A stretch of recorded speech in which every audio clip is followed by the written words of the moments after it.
All right, we're going to get started. So hello and welcome. Thank you for joining us today and spending your time with us wherever you are in the world. This is our 15th webinar in this Think CX Digital Leaders Tells All series. And today I'm joined by Carl Venter, who's our General Manager in Europe.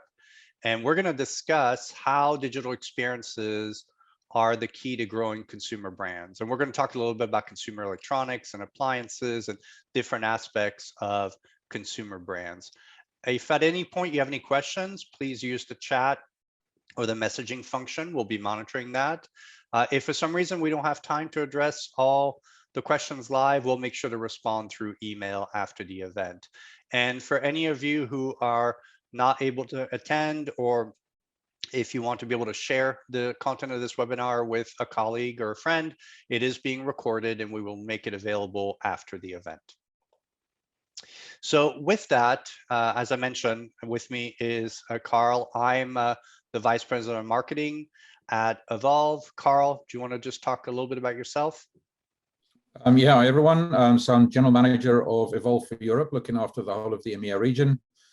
I'm a 15, 16, potentially 17-year e-commerce veteran, been around the block in e-commerce a little bit, and 4 years ago moved into the world of AI, which has been really exciting, but we're really moving into the practical side of AI now. So yeah, great to be part of the webinar. Thanks, Carl. Very happy to have you here. So let's jump right into it. We're going to talk a little bit about the state of the market, and then we're going to talk about 3 very important recommendations or requirements as we see them today here in 2020. So, I mean, look, everybody's talking about COVID. There's no doubt it's had a profound impact on retail, e-commerce, as well as many other industries. But I think what is really important to note is that it's accelerated the pace of e-commerce by, depending on who you talk to, roughly 5 to 10 years, right? Which I think for all of us who are invested in the world of retail and online commerce, this has been a phenomenal advancement forward. And what that translates to is more of an emphasis into investments into how to make digital experiences and digital commerce more effective, and we'll get into some of that. And it's in chasing some pretty amazing and staggering statistics. So if you look at the worldwide retail e-commerce sales for 2020, it was 4.28 trillion. That's trillion US dollars. And it was a huge growth from 2019, 27.6%. So definitely you see the impact that COVID had and how it accelerated for many people who didn't have any other choices but to shop online and using e-commerce. Now, while that percentage change is looking to slow down, and personally, I think this report is very conservative, and I don't completely believe that that's what's going to happen. I think what's worth pointing out is that by, say, 2024, you're now looking at 6.39 trillion. And more importantly, it's going to be 21.8% of the total retail sales. So almost a quarter of all retail sales is expected to come through e-commerce. So we definitely hit an inflection point in 2020, and it's not slowing down. In fact, we're seeing huge numbers and such an important part of the journey. So along with that, Carl, how have you seen this impacting the customer experience? Yeah, so COVID has also massively impacted the working culture of people, right? So if you look at the growth in numbers of or percentage of people working from home in 2020-21 compared to 2018, there's a drastic increase in people now staying at home, working from home, logging on from home, and having certain expectations because they're working from home. The way that people shop online has changed. Their expectations of online retailers has changed, and the convenience factors that they're expecting is very different. You know, examples of that is curbside pickup of deliveries. You know, sometimes the couriers just leave things by your front door. Sometimes they don't press the bell because they don't want to touch it.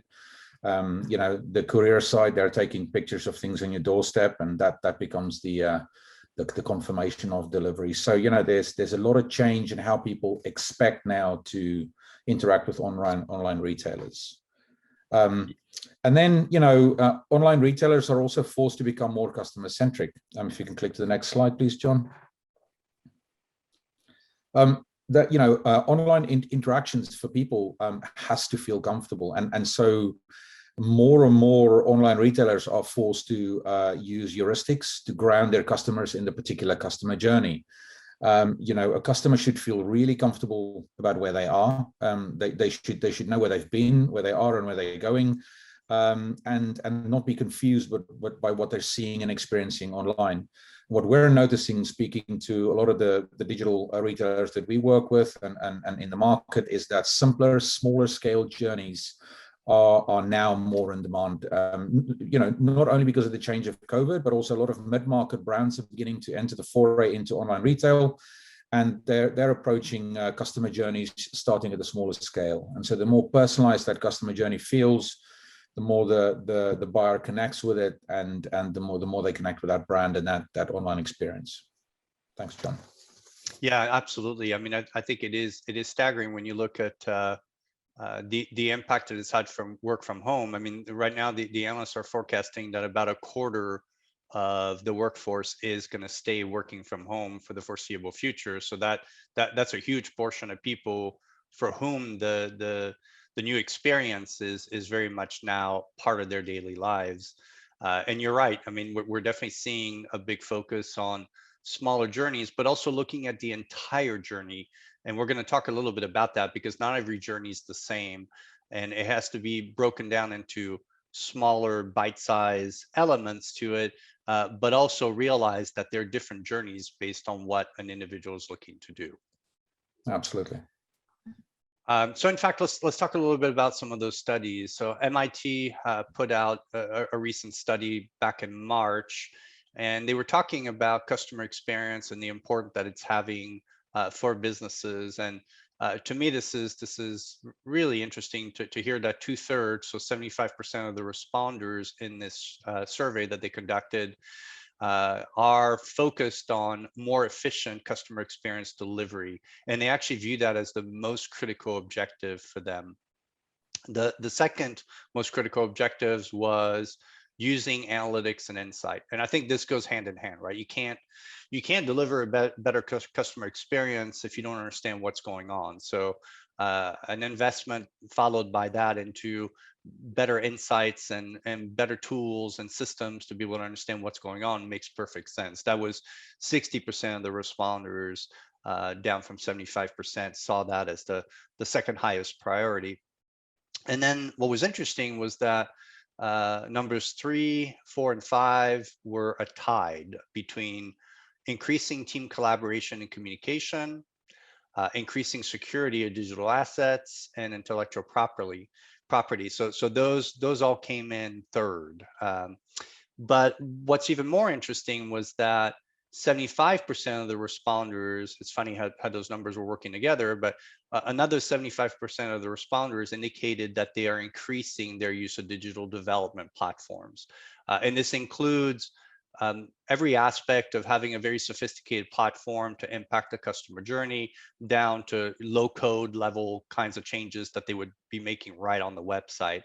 So what you're seeing out of this is a very concerted effort, and this was mainly retailers that are really focusing on this.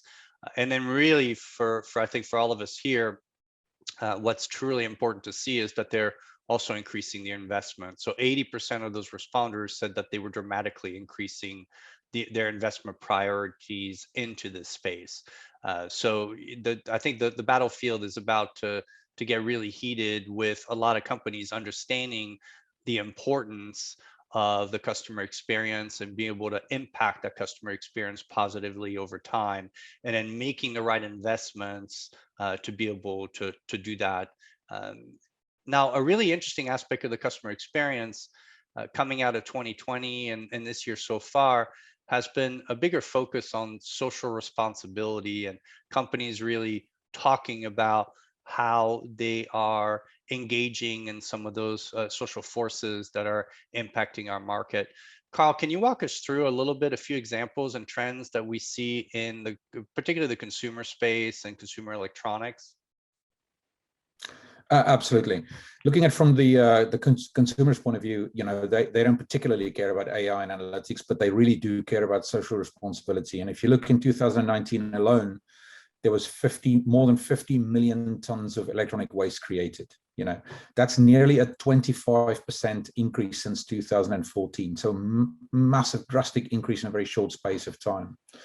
The problem with that is only 20% of that waste being created right now is being recycled. That means 80% of it is going to landfill, incineration, and other chemical waste plants. It's a very, very big problem. And if a retailer is sincere and genuine about caring about their social responsibility and participating in a circular economy, then they need to make sure that they show that to the people interacting with their retail brand online, etc. But it is important that you do it at the right time. You try and throw it in people's face too early, it comes across as insincere, and you do it too late, and you might lose people along the way because they just don't think you care about it. So I think it's important for retailers to make sure that they possibly use it as an opportunity to build stronger, caring relationships with the customers buying from them, to show that they care about social responsibility as much as what the consumers do. Yeah, no, absolutely. I think we're seeing more of that, but companies are being very cautious because the danger as coming across disingenuine or not authentic is very real, right? So you have to figure out how to do this, but it is a challenge. Where do you incorporate this in the customer experience? What's the most effective way to start to share with empathy what you as a company stand for, and hopefully align emotionally with what your customers are looking for?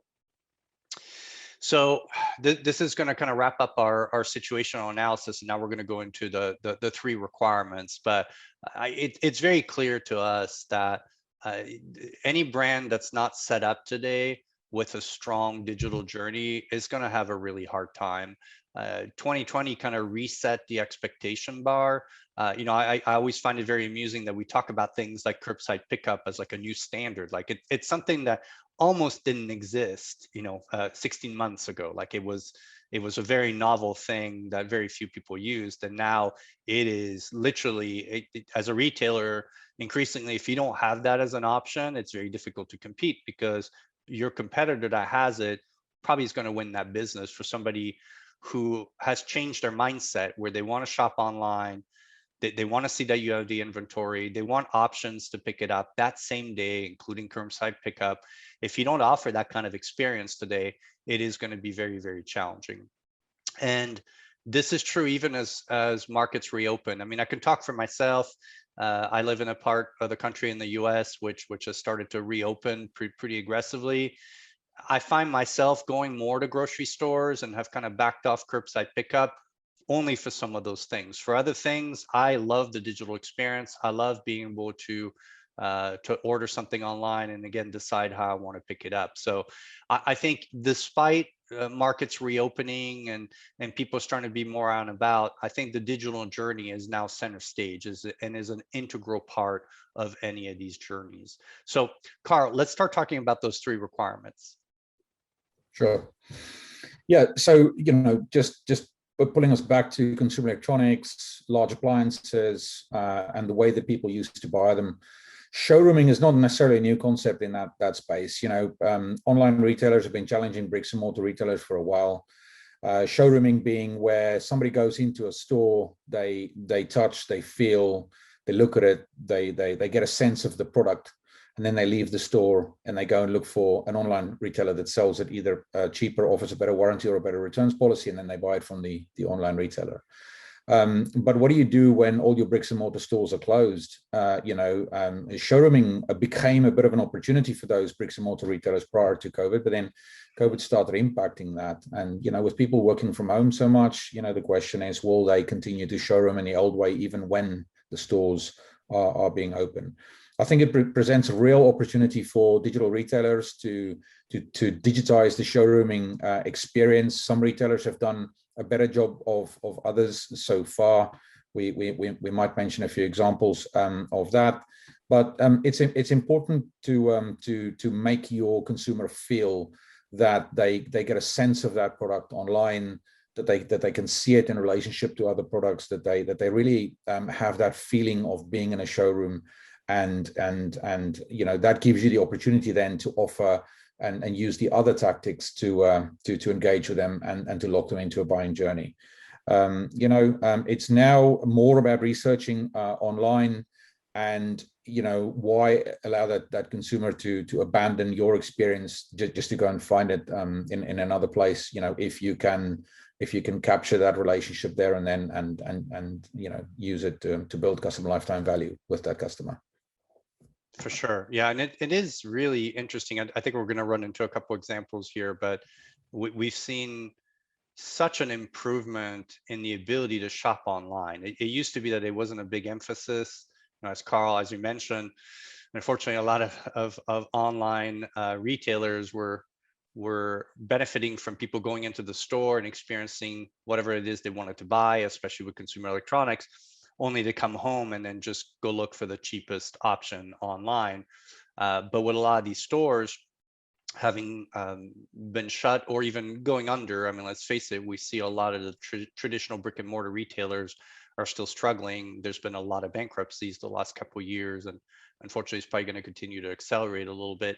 But what we've seen is the ability for you to effectively shop online is now quite powerful. And I find myself in some of the sites I go to where I don't feel the need to go to the store anymore, because I'm getting what I want online. I get a really good sense of what it is that I'm going to buy, and we're seeing a lot of augmented reality and a lot of new things just to enable people. Like IKEA has done a really good job, for instance, with augmented reality, where you can pick an item and sort of kind of place it in space and get a sense of how big it is. I mean, all these things and bringing that experience online is only going to accelerate how people are going to use that. So Carl, let's talk about a couple examples of things that we think are heading in the right direction, and maybe a few things that aren't so great today. Sure. I mean, I'll mention as a side note that in the last 12 to 18 months, a lot of new segments of customers have started shopping online. People that didn't shop online before, they didn't have a choice in the last 12 to 18 months but to go online and shop online. So retailers are not only seeing and dealing with that growth and that complexity of the standard growth and that's happened, but also trying to serve these new customer segments. What we're seeing is that, especially in the consumer electronics space, a lot of retailers are very, very offer driven. This is just an example of a Harvey Norman site in Australia. If you browse this through a web browser, it's all offers above the fold, which is, that's certainly one way to approach it. A lot of the other retailers, Fnac in France and a couple of those, extremely offer driven. Some of the mobile sites show a little bit better and you can interact with a little bit better.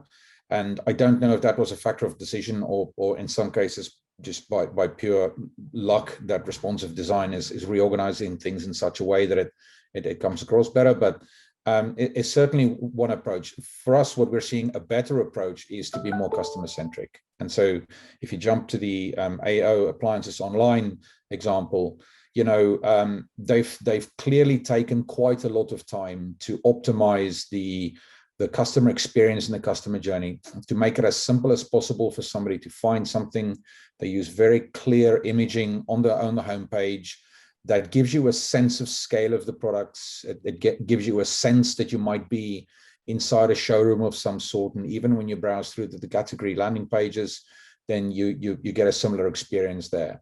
They've taken another approach as well. Instead of forcing a consumer to sort of go through a complex menu navigation structure, they've got a sort of a curated filter that helps you navigate through to the product that where you want to get to. So, a couple of other brands that do a really good job of being customer centric. Dyson is one of those. They've always been really good at customer centricity. They've got really good tactics as well to get you to buy from them specifically. They use online only specials. That's another tactic that we see. people using to build loyalty to the online shopping experience. They might use bundling and other tactics to get you to overcome some of the buying fears and concerns. So yeah, thanks, John. Yeah, let's talk about that. So that's requirement number 2, and we're seeing, as you saw with AO, for instance, very sophisticated journey. And let's face it, they didn't get there overnight, right? It's taken a while for a lot of these companies, whether it's them or Best Buy or even here in the US, you see Target and Walmart. They have really invested a lot of time and a lot of effort into building teams and having the right tools. And what you're seeing now is a lot of investment in different tactics, so they can not only improve the customer experience, but they can also get more out of it. And one of the big things that we've seen is how to increase the average order value, but also the overall customer lifetime value of a customer, and the ability to know exactly when in the journey to do some of these things has a pretty big impact on your conversions and your ability to upsell and cross-sell at the right time. Two of the things that we're seeing working extremely well right now, particularly in the consumer electronics or large appliances space, is offering extended warranties.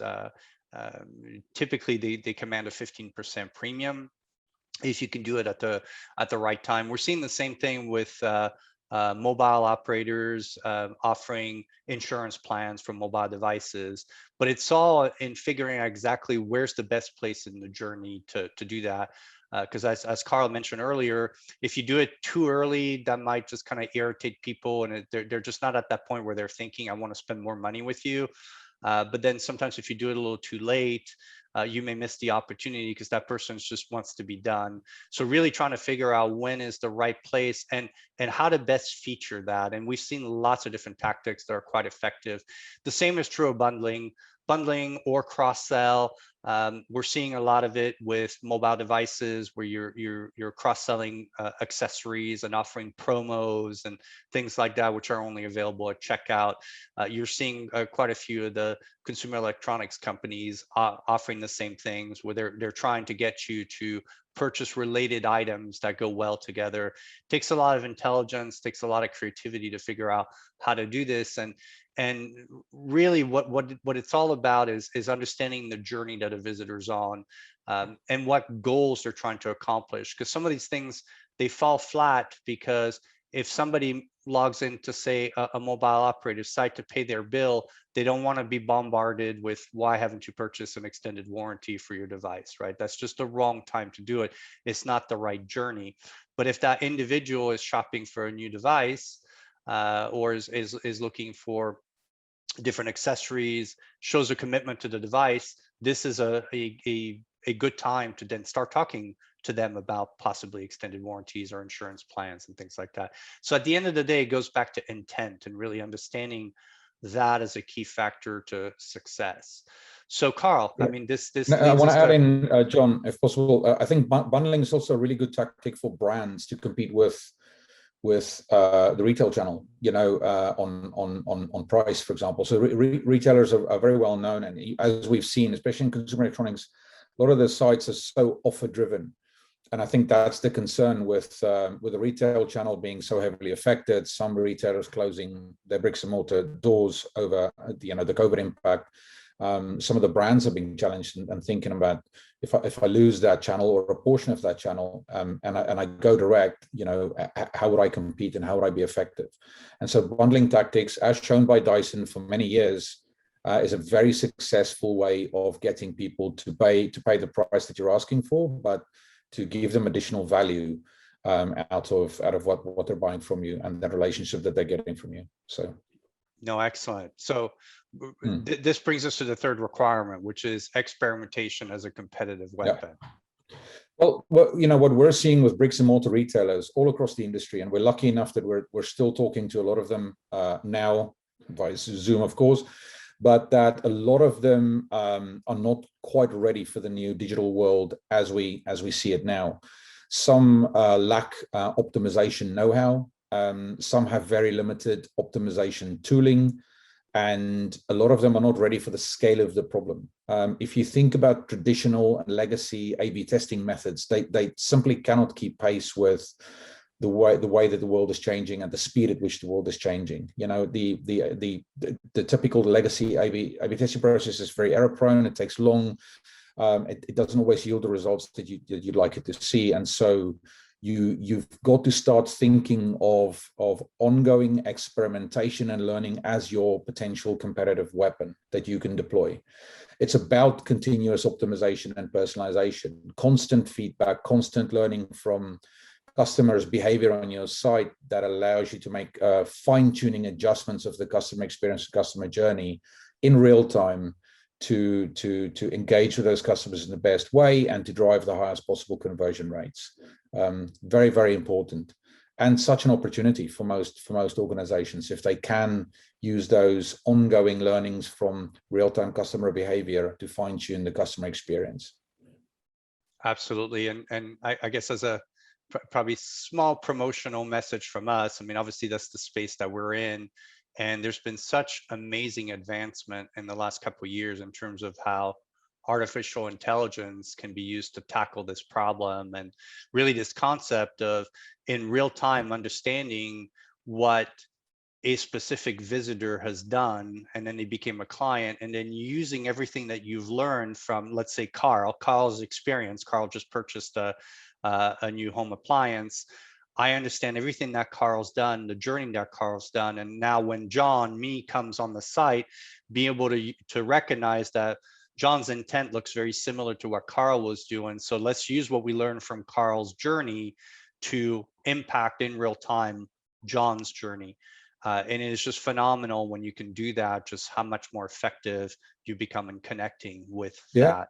If you think about how complex optimizing consumer electronics or white goods and appliance buying journey is, the amount of variations that you could potentially test and optimize for is off the scale. You know, you're not only looking at simple product listing pages and product detail pages, but you're looking at a lot of additional information, specification information, sizing information just on the product pages that isn't necessarily always that detailed and relevant in other product categories. But then you come with, you're facing complex delivery time slot type of choices and interfaces that you've got to build for people to select the appropriate delivery type and delivery time slots. Then you're talking about potential complex payment methods, right? Delayed payment methods that may require a credit check, et cetera, et cetera. You know, you might want to arrange a pickup and a return and a recycling of your old appliance. They're very complex buying journeys, and there's a huge opportunity for optimization. But the sheer number of possibilities make AI problem. And so if you're using old style technology and tools to try and address the problem, you're just never going to get ahead of it. You know, that's the challenge that I think a lot of retailers, especially in consumer electronics and white goods and appliances, face. Absolutely. I mean, you're literally just bringing us home here. And I think I'll wrap up here in the last minute, and we'll answer any other questions offline that we receive. But no doubt the online landscape has changed dramatically, and it's accelerated quite a bit in the last 18 months or so, but it is more competitive than it's ever been. The baseline that consumers now have as an expectation is staggeringly high compared to what it used to be, and it keeps changing. And it's something that, any retailer that wants to stay successful must continue to adjust and adapt and get better at it. And we feel very strongly that if you're not using real-time experimentation and using just more traditional testing, it's going to be a very, very difficult battle for you. So with that, I really want to thank all of you for your time. Please feel free to reach out to us at hello@evolv.ai if you have any questions or want to understand a little bit better how Evolv is helping other companies tackle some of these issues. And then also, if you're interested in being a speaker, or if you have ideas for topics that you'd like us to cover, please email us also at hello@evolv.ai. We're always looking for different content that all of you will find valuable. So with that, and on behalf of myself and Carl, thank you very much and enjoy the rest of your day. Thank you.